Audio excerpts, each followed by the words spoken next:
What are you going to do and what are you going to need if they take out the power grid? Hey guys, Titan Preparedness, welcome back to the channel.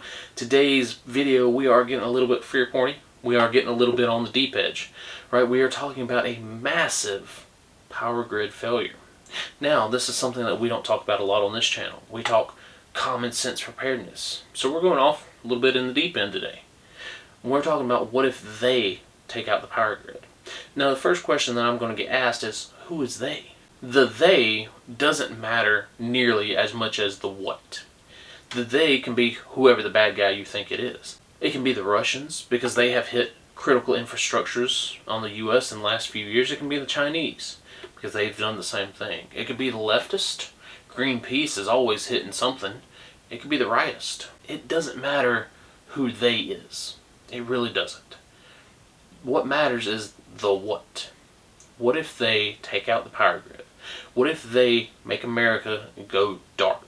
Now, the reason I want to talk about this video is because I'm seeing it more and more and more in the news. Now, normally it's just a fear porn prepper thing, but now the news channels are talking about it, which is kind of odd, because it's almost like predictive programming, right? They're telling you, oh, this power grid's going to happen, this power grid failure is going to happen here pretty soon, who knows who's going to do it? Are they planning something? So it is said that if the power grid was ever attacked as a whole, it would take a minimum of 9 months to repair it. 9 months is a long period of time to go without power. And a lot of preppers will tell you, oh, you don't need power to survive.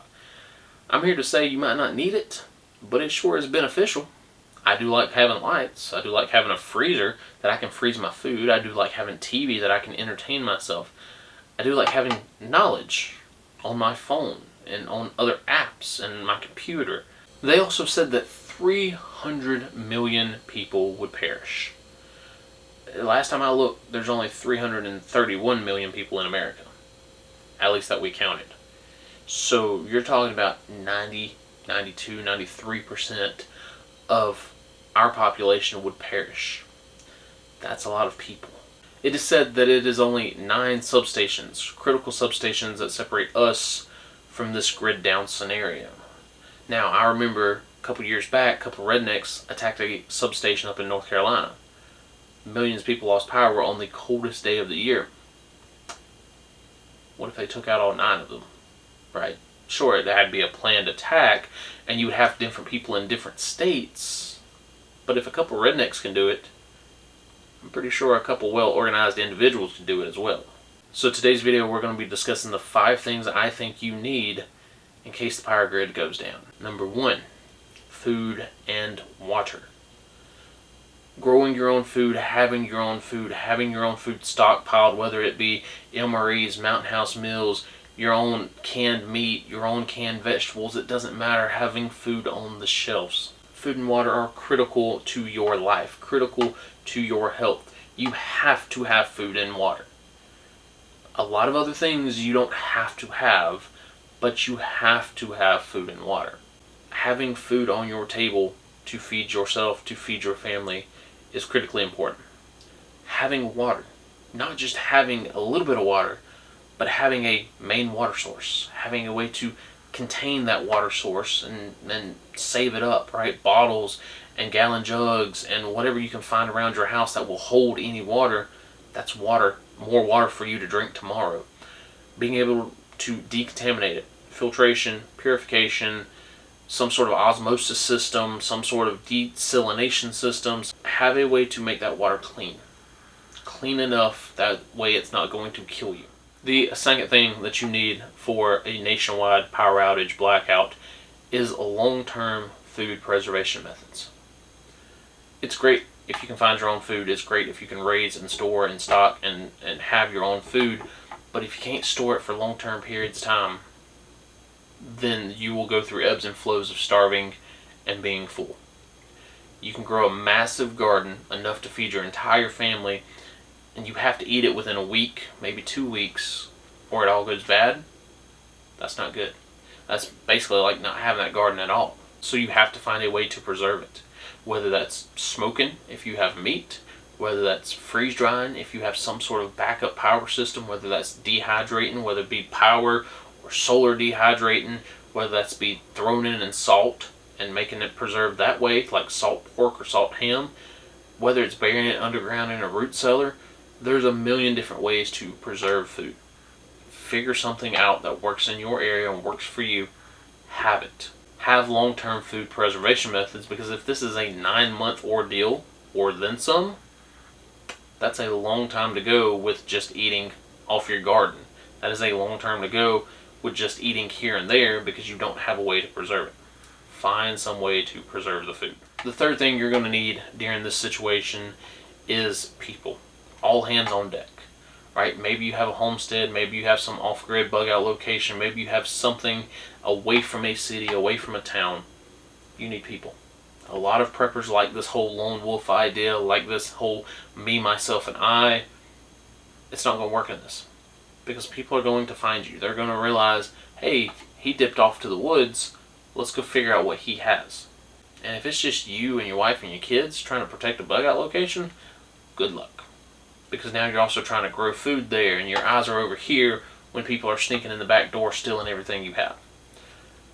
Have people, friends, family members, other preppers, mag groups, whatever you want to call them. People are a resource. Yes, you do have to grow more food. Yes, you do need more water. Yes, you do need more resources. But it gives you the ability to provide security, to provide more hands in the field, to provide more people out harvesting, more people out foraging, more people out fishing, more people out collecting water. Whatever the case is, you need people. The fourth thing that you need if they take out the power grid is a plan for wintertime. Wintertime sucks. Depending on where you live, depends on how bad it sucks. Here, last year, it got down to 0 degrees for a few days. Other than that, it was average 30, 35, 40 degrees. A mild winter. I lived in North Dakota. Winter times got down to negative 60, negative 70, negative 80 degrees. No one can survive that. Mother Nature has a way of slapping you in the face when you least expect it.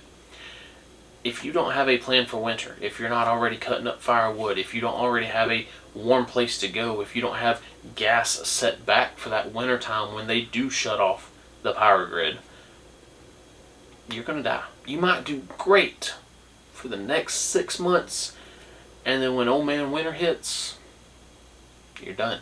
Again, if they wanted to really hurt America and take out the power grid during a worse time of the year, it would be winter. Summertime, most people can survive. Wintertime, not so much. Rednecks did it. They did it on the coldest day of the year. And that caused even more brownouts in the area. So you had a couple rednecks that caused a massive power outage. A couple people died from it. You talk about nationwide.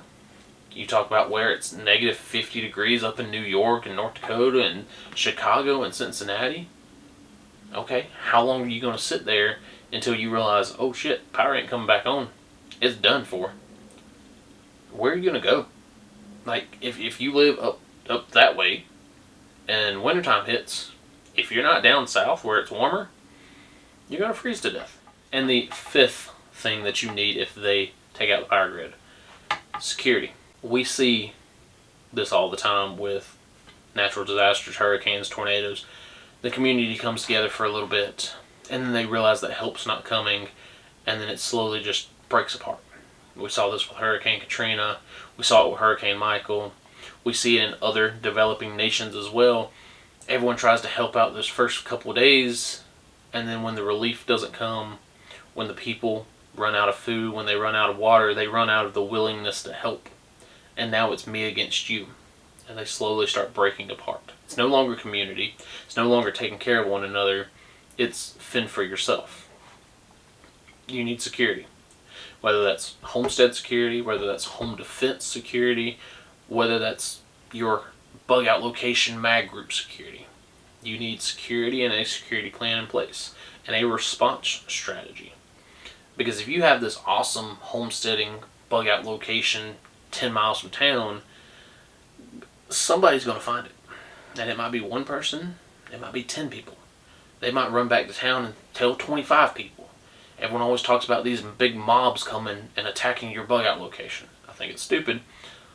But 20, 30 people hear that you have a little homestead outside of town. You got cows and you got horses and you got goats walking around. Somebody's going to come after that. You have to have a security plan in place. You have to have a security response in case somebody does come up to your gate, in case somebody does walk on your property trying to steal stuff. And I would say rules and laws, right? If you've got 9 months of no government help out, no government assistance, the laws go out the window. So you need your own little like community rules. You need 24-hour security on that place. You need locations where your security officers can sit and watch. Oh man, somebody comes up on the property. What's your response? Is everyone just going to shoot first and ask questions later? Maybe that guy is a doctor. Maybe he's got medicine. Maybe he's a valuable farmer from a mile down the road. You have to have a security plan in place to defend your homestead. I want to do an entire video on it, but have a security plan in place. Have ways to defend that place. And even if it's just your home, even if it's just your apartment complex. If people see that you have stuff, people are going to come after your stuff. Don't be a victim. Alright guys, what did I forget? Again, in the comment section, please don't argue about who the they is. But what did I forget? Did I forget anything? What would your top 5 things be if we had a 9-month power outage nationwide? What am I forgetting? Because I'm sure some of you guys have a lot better ideas or a lot bigger ideas. Let me know down below. That's all I got. Y'all stay safe out there.